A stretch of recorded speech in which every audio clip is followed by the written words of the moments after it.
une mémoire incroyable. Puis Ouais. c'est ça. Donc, le fameux Charles, c'est que là, quand la maison est à vendre, on entend parler là, que c'est à vendre, puis que là, on peut aller voir tout ça. Moi, je suis entré dans la maison. Ça faisait 3 jours que portes et fenêtres étaient ouvertes jour et nuit. C'était en plein été.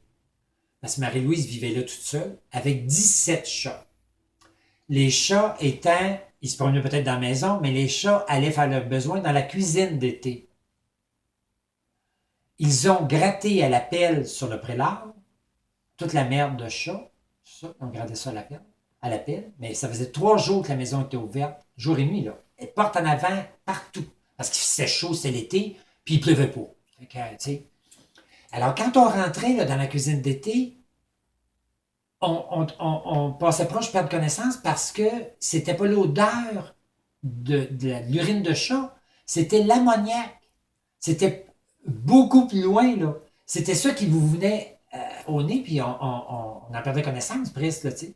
Donc, il y avait des gros bosquets de... Ben, en fait, c'est ça. C'était pas dans l'été, c'était au mois de mai, parce que fin mai, parce qu'il y avait des gros bosquets de muguet. Donc, on s'était ramassé, ma soeur et moi, des bouquets de muguet. On se promenait dans la maison avec le bouquet de muguet au nez parce que dans le reste de la maison, là, c'était plus l'odeur de l'ammoniac. Là, ça sentait le dessus de queue de chat. Ça sentait la vieille maison. Là. C'était... Mais il y avait des choses là-dedans. Alors, les antiquaires étaient déjà passés, moi, comment je suis allé. Mais moi, j'avais ramassé des vêtements, des vieux jupons, de coton, des linges à vaisselle tissé main, en lin. J'avais ramassé ce châle-là, des objets.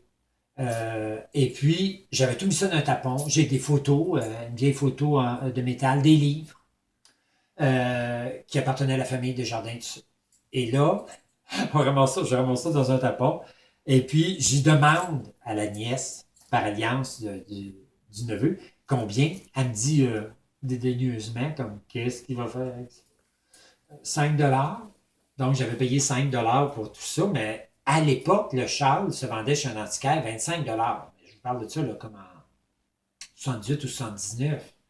Euh, puis, donc, j'étais revenu à la maison avec tout ça, sauf que ça passait par les mains de ma mère avant. Alors, le châle a trempé dans 3 eaux différentes pour bien laver ça. Ma mère était dédaigneuse, surtout des poils d'animaux. Fait que, enlever toutes les poils de chat qu'il y avait après ça. Mais c'est ça, j'ai plein d'affaires qui viennent de Marie-Louise Desjardins. Parce qu'on la voyait passer. En plein été, avec son chapeau, les voilettes, les fleurs en velours, des marques de roche sur les épaules, avec la pince, la bébête qui se mord la queue. Et puis, tu sais, en plein mois de juillet, là, Marie-Louise, avec 2 ou 3 paires de bas, tu sais, c'était tout un personnage, parce que imaginez-vous quand vous êtes enfant, que vous voyez passer ça, vous vous dites ouh. Puis donc, c'était un peu, tu sais, comme un fantôme, puis on savait qu'elle vivait dans cette maison-là. Mais... Et donc là, de pouvoir entrer dans la maison, dans ce lieu-là, tu sais, c'est incroyable. Ma tante Laurette racontait que, je ne sais pas comment est-ce qu'elle avait su ça, que Marie-Louise Desjardins s'ostinait avec la télévision. Elle écoutait une émission avec Roger Beaulieu, et puis qu'elle trouvait très beau, puis elle s'obstinait avec lui. Puis quand ça faisait pas son affaire, elle appelait à Radio-Canada ou à Télémétropole. Elle voulait parler, puis elle voulait donner son opinion, puis que c'était pas correct, puis c'était ci, c'était ça. Donc, tu sais, Marie-Louise, c'était tout un personnage. Elle allait parce que mon oncle Roméo avait l'épicerie sur la rue Sainte-Marie. Et Marie-Louise, elle allait là. Elle allait chercher des choses. Puis ma cousine Louise, la plus jeune des filles, la plus jeune point, le bébé, qui est décédé malheureusement, je crois que c'était en 2008, Louise, d'un cancer. Puis Louise, c'est ça, elle était à la caisse chez mon oncle Roméo, puis quand elle la voyait arriver, là, c'était toujours bon, Marie-Louise qui vient faire son épicerie. Mais son épicerie, ça se résumait beaucoup au contenant de chat. Hein? Donc, on disait qu'elle devait se faire des petites beurrées de contenant de chat, lui aussi. Hein, mettons qu'elle achetait pas. C'était assez rare qu'elle achetait du steak haché. C'était dans son gros luxe, là, ça devait être ça. Fait que c'était tout un personnage. Tout un personnage. C'est extraordinaire. Est-ce que je peux vous le faire?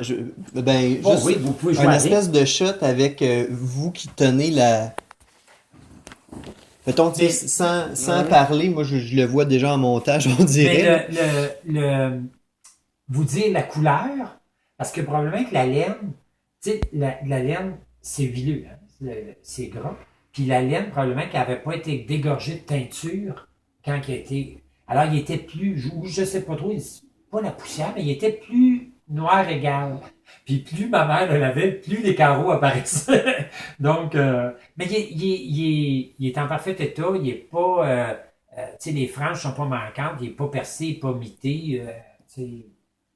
Mais puis je m'en sers encore, tu sais, quand j'ai une amie qui vient prendre un verre ici ou qui vient souper, qui a un peu froid, euh, on met le char sur les genoux, et c'est le char de Marie-Louise.